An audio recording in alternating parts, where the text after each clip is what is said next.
The price of gas going up, up, and up. And no one thinks it's going to come down anytime soon. There are some who are even betting that it might get up to $180, $200 a barrel. I mean, this would be stuff that really rocks the economy. And the Democrats are in quite a bind here because while their principles are very pliable, their polls are not. And they certainly don't want to give themselves a bigger problem than they already have going into the midterm elections. I think you see gas at record high prices through the summer and into November. We might be talking 50, 60 seats switching. I mean, you have to start to ask the question, how bad can it actually get for them? Clay, you drive all the time. You're a guy out in the car. What does it cost right now to fill your car with gas? I spent $108 yesterday to fill my tank. And I drive an SUV. That is the most that I have ever spent to fill my gas tank anytime, ever. Now, I live in Nashville where the price of gas it's not like I'm in San Francisco. It's not like I'm in New York City, places where the rate, LA, are going to be much higher. But when I am standing there watching the numbers continue to go up and it got to $107, I was kind of in disbelief. And I'm fortunate that is not going to substantially impact my family's budget, but I have been in many times in my life in a situation where that would have substantially impacted my family's budget. I've said this before, Buck, but when I had my second son, he was less than a year old, I think. I got fired from a job because they were shutting down a sports place where I was working. It wasn't that I had done anything bad. And I was making $40,000 a year with two kids, 2 and 1 year old. That's when you are sitting around like doing the math and thinking, man, I don't have that much extra here. And there's a lot of people out there right now when you're talking about $100 and more to fill up your tank of gas, and when you're having to fill it up, a couple times a week for a lot of people who are driving out there.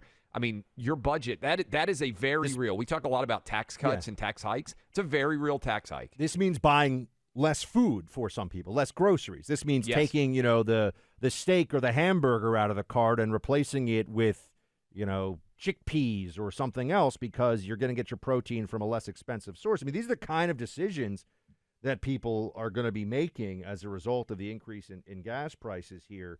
And Pramila Jayapal, Democrat member of Congress, just wants you to know, look, guys, we're fighting a dictator here. If we ever want to be truly free of the ability of dictators to blackmail us over oil and gas, we should be investing right here at home in renewable energy technologies. We should be weaning ourselves of fossil fuels so that this situation that we're in does not happen again in terms of feeling like we can't stop Russian oil and gas imports because it's going to drive up prices here at home. By the way, no matter what we do, prices of gas are going to go up. So any Republicans who try to say that it's drill, baby, drill, and that solves the problem, it's wrong. That is not the case. We are going to see gas prices rise, but it is in service to trying to quell a dictator. Notice there's so much dishonesty and wrong here, Clay. I don't know which parts of it you want to chew on first, but I'll throw a couple of out there.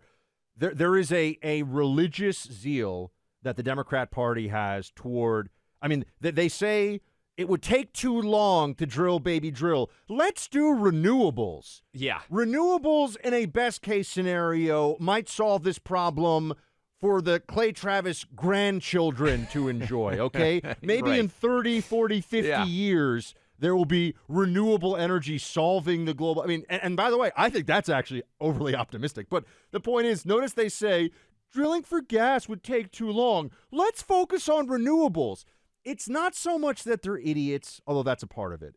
It's that Democrats have an emotional attachment to the Green New Deal, which comes up against this reality right now of they've put us in a weaker position dealing with the dictator overseas that they're not actually going to even deal with by sanctioning the energy sector in the first place. All of their ideas are wrong.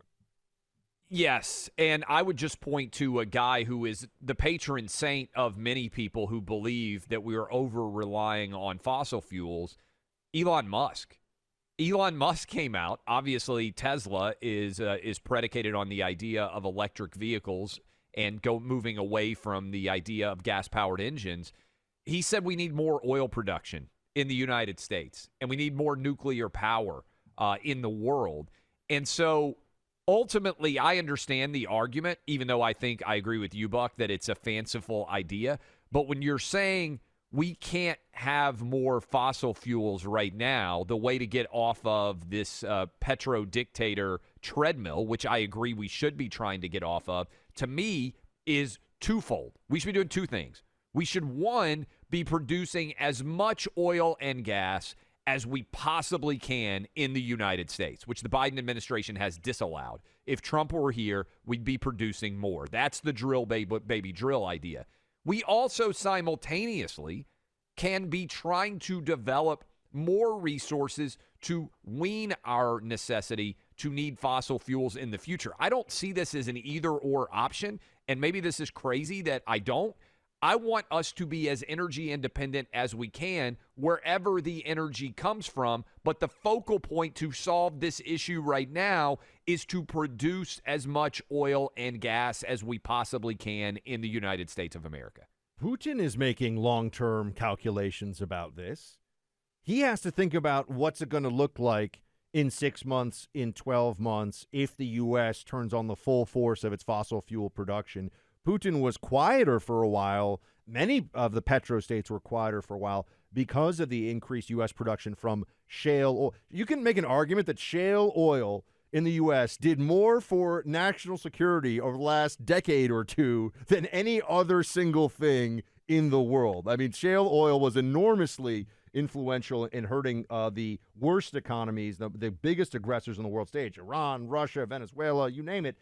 And here is even ABC's Jonathan Clay pointing out, we're talking about we'll do anything. We're talking about a no-fly zone, which means shooting Russian planes out of the sky. Just so we all know, that is what a no-fly zone would entail.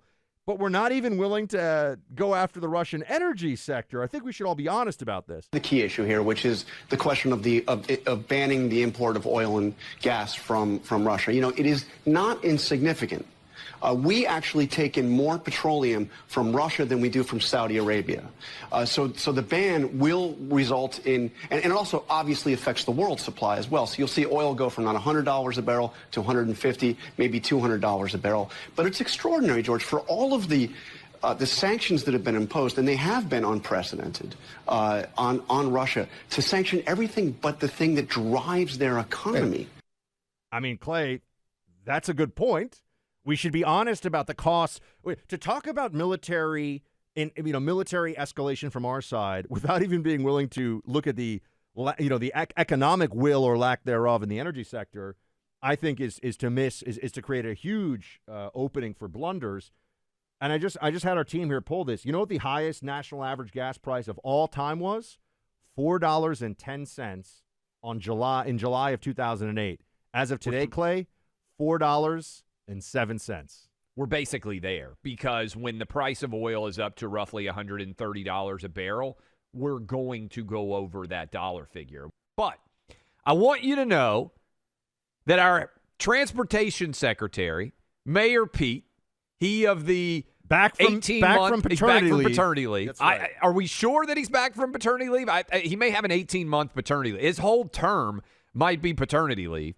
Mayor Pete, this is such a Marie Antoinette-like quote.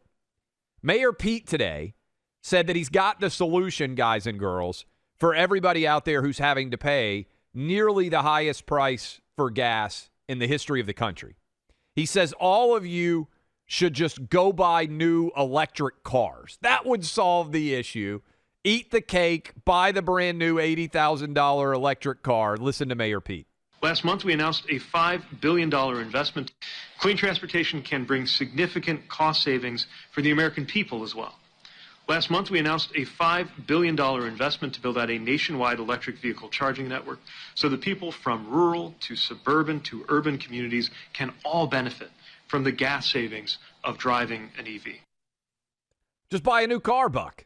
That's all you have to do. Just $80,000 electric vehicle, the fact that you already have a car and that you already have to pay to fill it up with gas. All you have to do, according to Mayor Pete, is sell that car, and then go buy an $80,000. And by the way, why don't the homeless people just go buy houses too? That's Mayor. Why don't the homeless people just go buy houses? Why are they homeless? What an idiot this guy is. I think you're skipping something here. Mayor Pete would tell the peasants, well, if you can't get a full-on EV, go get yourself a nice golf cart, Walk a little bit more.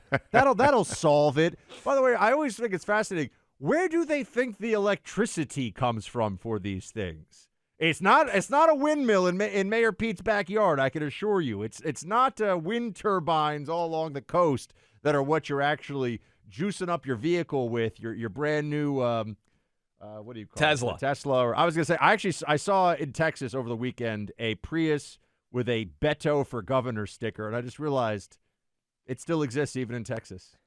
Well, hopefully they've got the odds for Beto winning, because I would put every dollar that I have on Greg Abbott, because that clip of Beto saying he's going to take away all your guns, yeah, you're done. I don't even know I don't even know what the game plan is for him. How many races in a row can he lose and still get the opportunity to go lose again? Because once he said, I'm going to take all your guns away, I'm sorry, you're dead in terms of being able to win an election in Texas. You are finished as a politician there.